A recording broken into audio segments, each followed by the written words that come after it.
అండి నేను మీ రంజిత్ కుమార్ ద్వారా ముచ్చిక ఇది ఈరోజు ఈ డౌటు నా ఒక్కడిదే కాదండి. ప్రతి ఒక్కళ్ళు ఎదుర్కొనేదండి. సహజంగా చాలామంది గ్రీవెన్స్ పీజీఆర్ఎస్లో దరఖాస్తులు పెడుతున్నారండి, ఫిర్యాదు చేస్తున్నారు. బాగానే ఉంది. ఆ అధికారులు కింద స్థాయి అధికారులు స్పందించట్లేదు, కానీ జిల్లా కలెక్టరేట్ వారు మాత్రం స్పందించి అడుగుతున్నారండి. ఫోన్ చేసి మీ సమస్య పరిష్కారమైందా లేదా అని చెప్పి అడుగుతున్నారండి.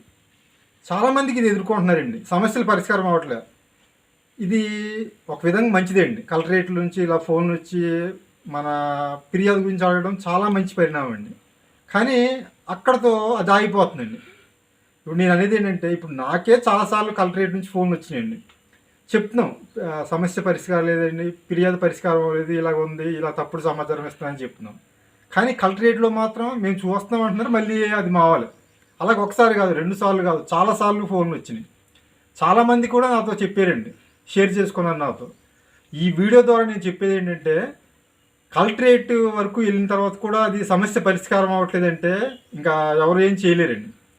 కింద స్థాయి అధికారులు అలాగా సమస్యలు పరిష్కరించకుండా అలాగ ఉంటున్నారంటే దానికి కారణం కలెక్టరేట్ నుంచి తగిన స్పందన. అంటే అది తప్పుడు నేను చెప్తున్నానండి. ఇప్పుడు నేను చేసిన ఫిర్యాదు తప్పుడు ఫిర్యాదు అయితే నా మీద చర్యలు తీసుకోమంటున్నాను, లేకపోతే చేసిన ఫిర్యాదును పరిష్కరించండి.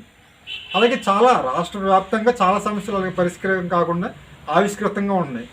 దాన్ని ఈ కలెక్టర్ వారు స్పందించి, అంటే ఇది కలెక్టర్ గారి దృష్టికి వెళ్ళి ఉండదండి, అక్కడ కలెక్టర్ ఆఫీస్లో ఉన్న సిబ్బంది చేసే నిర్వాహం అనుకుంటున్నాను నేను.